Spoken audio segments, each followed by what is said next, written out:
The sun had begun to set over the dusty plains, painting the sky in soft orange and gold. The cowboy, named Ethan Cole, rode slowly toward the small frontier town where he once grew up. His horse, a strong brown stallion, kicked up small clouds of dust with every step. It had been many years since Ethan had left this land behind. Life had carried him far across the West, through cattle drives, desert storms, and long, lonely nights under the stars. But now, with the ranch of his late father gone and the land changing hands, he found himself returning to a place that lived only in his memories. The town hadn't changed much. The wooden saloon still stood at the end of the street, the blacksmith's forge still rang with the sound of hammer and metal, and the faint smell of baked bread drifted from the general store. Yet everything felt different. Ethan looked around, seeing faces that had grown older, children running where he and his friends once played. He felt like a ghost passing through his own past. He tied his horse near the water trough and stepped down, brushing the dust from his coat. As he walked, his boots echoed softly on the wooden planks. He wasn't sure why he had come back, maybe to find peace, maybe to close an old chapter. But deep in his heart, he also carried a faint ache, a memory that never faded. The face of a young Apache girl who used to play near the creek when they were children. Her laughter had once filled his days. Her dark eyes had taught him kindness long before the world turned hard. Her name had been Ayanna. He thought of her now as he walked toward the edge of town where the open land began. The same creek still ran there, shimmering in the late light. He remembered how they used to build small dams with rocks and watch the water flow around them. Back then, they didn't care about the walls between settlers and tribes. They were just two children who found joy in simple things. But time and war had changed everything. The settlers had pushed deeper into Apache lands, and many families were forced to move or fight. Ethan had left town soon after, never knowing what became of her. As he stood by the creek, lost in thought, he heard the sound of soft footsteps behind him. Turning slowly, he saw a figure walking through the grass, a woman dressed in a long woven shawl, her hair dark and flowing with the wind. She moved with quiet strength, each step graceful yet firm. There was something familiar in her walk, something that made Ethan's chest tighten. Her eyes met his, and for a moment he forgot to breathe. "Don't you recognize me, cowboy?" she said, her voice gentle but filled with emotion. "I'm your childhood love." Ethan froze. The words hit him like a wave. He looked closer, those eyes, the curve of her lips, the calm way she held herself. It was her, Ayanna. The same girl who once taught him how to catch fish with his bare hands. The same girl who had cried when his family left the valley. But now she was a woman, and there was something deeper in her gaze, a mix of pride, sorrow, and unspoken years. "Ayanna," he whispered, almost afraid the name would disappear if he said it too loud. "It can't be. I thought you were gone," she smiled softly. "Many thought so. The years were hard. My people moved far south after the soldiers came. But I survived. I came back only recently. I wanted to see this land again. The place where I had a friend who once promised he'd return." Ethan's throat tightened. "I never forgot," he said quietly. "Not one day." The evening breeze carried the scent of wild sage around them. For a moment, silence filled the space between them, heavy with memories they didn't know how to speak. Ayanna walked closer, her eyes studying him. His face was rougher now, marked by sun and dust, but his eyes were the same blue she remembered from their childhood. "You became a real cowboy," she said softly, "just like you said you would." "And you," he said, his voice low with wonder, "you became even more beautiful than I remembered." A faint blush touched her cheeks. "The land shapes us all," she said, "but I didn't expect to find you here again." He looked down, kicking a small pebble near his boot. "I didn't expect to find anything either," he admitted. "I just came to see what was left of home." She tilted her head slightly, her dark hair catching the golden light. "And did you find it?" "I don't know," he said honestly. "Home doesn't feel the same without the people who made it mean something." Her eyes softened. "Then maybe you did find it," she said quietly. "Sometimes home is not the land, it's the people we remember." They stood together as the sun dipped lower and the first stars began to appear. Ethan couldn't help but feel like fate had brought him here for a reason. He wanted to ask her everything, where she had been, how she had lived, what dreams she had carried, but words felt too small. He could only look at her, trying to see the girl he once knew behind the woman she had become. I have thought about those days, Ayana said after a while, her voice carrying a trace of sadness.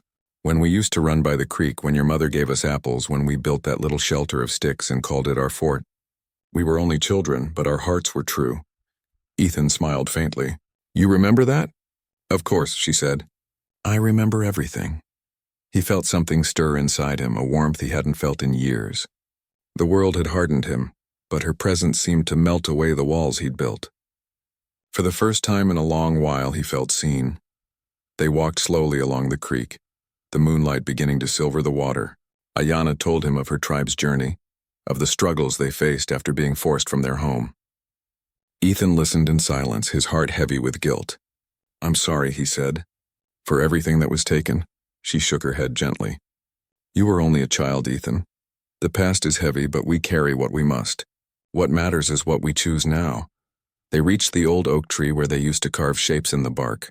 To his surprise, the marks were still there, faded but not forgotten. A small heart with two initials, E and A. He ran his fingers over it, the rough bark scraping his skin. Looks like time couldn't erase everything, he said softly. Ayana touched the carving too, her eyes reflecting the starlight. Some things are meant to stay, she whispered. The night grew cooler. The wind hummed through the grass and a coyote called in the distance. They stood side by side, not as strangers, but as two souls who had finally found each other again after being torn apart by time and fate. Ethan turned toward her. I never thought I'd see you again, he said. If I'd known you were out there, I would have searched the whole West. Her lips curved in a small, wistful smile. Maybe you were meant to find me only now, she said. After all, we both had journeys to make before we could return. Ethan looked into her eyes and felt the years between them fade away. The boy who had once held her hand at the creek was still there inside him, waiting for this moment. He wanted to speak, but all he could manage was a quiet promise in his heart, to never lose her again. As they parted that night, the stars watched from above, and the land seemed to breathe with them. The cowboy and the Apache woman walked in opposite directions, but both carried the same unspoken truth. Something old had been reborn, something once lost had been found again. The next morning, the sun rose over the plains like a promise of new beginnings. Ethan woke early, his thoughts still filled with Ayana's face. The memory of her voice stayed with him through the quiet hours of dawn. He sat by a small campfire, brewing coffee, and watching the smoke drift upward into the pale blue sky. He had been alone for so long that the idea of seeing someone from his past felt almost unreal, yet she was real. She had returned just like the land he thought he'd lost forever. He decided to ride out toward the creek again. Something in his heart told him she would be there. As his horse trotted through the tall grass, he saw her standing near the same oak tree, where they had carved their initials. Her shawl was wrapped tight against the morning breeze, her hair catching the light like dark silk. When she turned and saw him, her expression softened into a quiet smile. You came back, she said gently. I couldn't stay away, he replied. After all these years, I'm not about to lose another day. They stood near the creek for a moment, listening to the soft rush of water. Ethan reached into his saddlebag and took out a small wooden carving, an old keepsake he had made when he was younger. It was a little horse, rough and uneven, but full of care. I made this when I first left town, he said. I kept it all these years, thinking one day I'd find my way back. Ayana took the carving in her hands. Her fingers brushed the worn surface, and she smiled. You never forgot, she said softly. Even when the world tried to make you forget. Not you, he said. Never you? They walked together along the creek, the morning air cool and clean. The land around them was slowly coming alive. Birds calling from the trees, the sound of hooves in the distance, the whisper of wind through the grass. It was the same land they had played on as children, but now it carried the weight of all they had endured. Ayana told him about her people, the long journey they had made, the new life they had built in the South, the losses that still haunted her. Ethan listened with quiet respect. He knew her strength came from surviving what most could not. You've been through so much, he said, and yet you still carry light in your heart. She looked at him thoughtfully. Pain can turn into bitterness, she said, or it can turn into wisdom. I try to choose the second, he nodded. Then you're stronger than most people I've met. They stopped beneath the oak tree again. The sunlight filtered through the branches, casting soft shadows on the ground.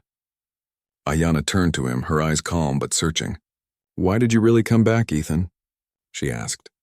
"Was it only to see your father's land?" He looked out across the plains, then back at her. "I think I came to find something I didn't know I'd lost," he said slowly. "And maybe to remember who I was before life got so complicated." She smiled faintly. "Then maybe the land called you home." He looked into her eyes, and for a moment he saw everything he had been missing: belonging, warmth, and peace. She had become a part of the land itself, and being near her felt like coming home. As the day passed, they rode together through the hills. She showed him where her people once camped, where they gathered herbs, where the children used to play.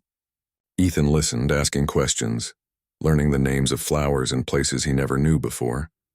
The world felt new again through her voice.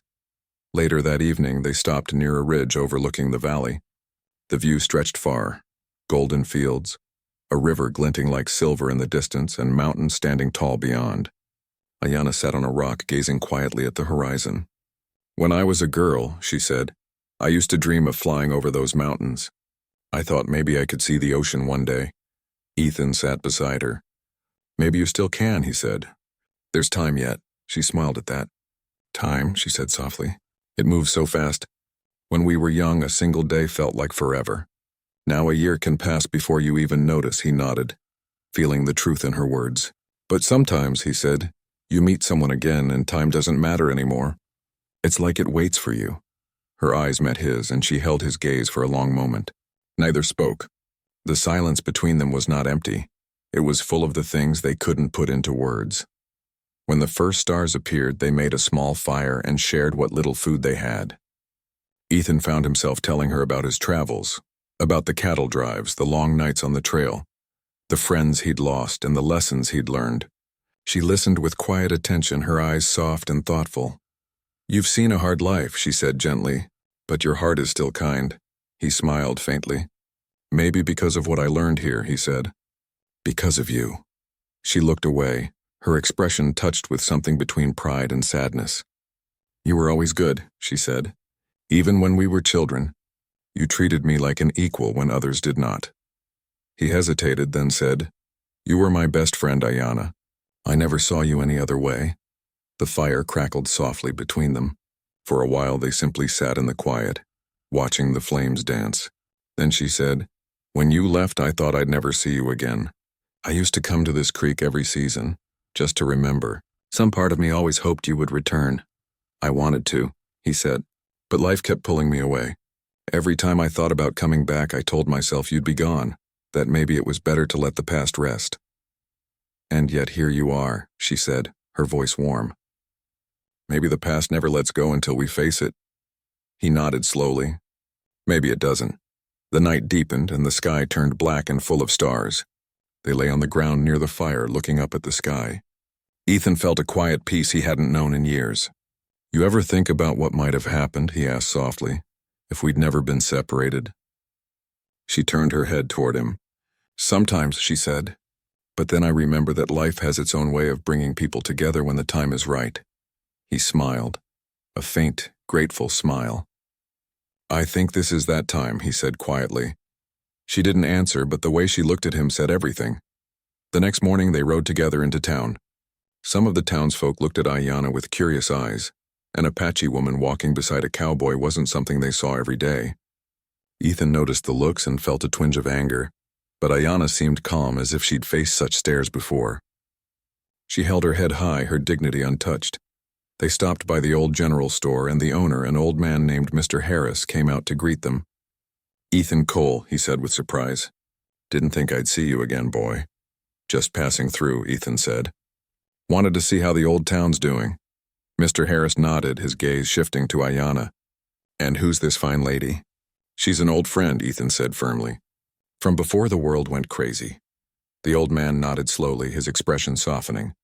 "Well," he said, "it's good to see an old friendship survive." When they left the store, Ayanna looked at Ethan with quiet gratitude. "You didn't have to speak for me," she said, "but thank you." "You don't need anyone to speak for you," he said, "but I'll always stand beside you." She smiled then, a real smile that reached her eyes. Then maybe the world hasn't changed as much as I thought. They spent the next few days together, visiting the hills and the plains, talking about the future. Ethan told her he was thinking of staying for a while, maybe fixing up his father's old ranch. Ayanna said she wanted to rebuild a small settlement for her people near the river. The idea made both of them quiet, each thinking about what it would mean. One evening, as they stood watching the sunset, Ethan said, "If you stay near the river, I'll help you build it. Fences, barns, homes, whatever you need." She looked at him, her eyes bright. "And what will you ask for in return?" He smiled gently. "Nothing," he said. "Maybe just that you don't disappear again." Her laughter was soft and full of warmth. "I think this time," she said, "I meant to stay." As the sun dipped behind the mountains and the land glowed in shades of red and gold, Ethan reached for her hand. She didn't pull away. The world around them felt quiet, peaceful, and full of promise. Two hearts that once belonged to the same childhood now beat together again under the wide western sky. And so, the cowboy and the Apache beauty stood side by side, the wind carrying their silent vow into the endless plains, a vow not just to remember the past, but to build something new from it.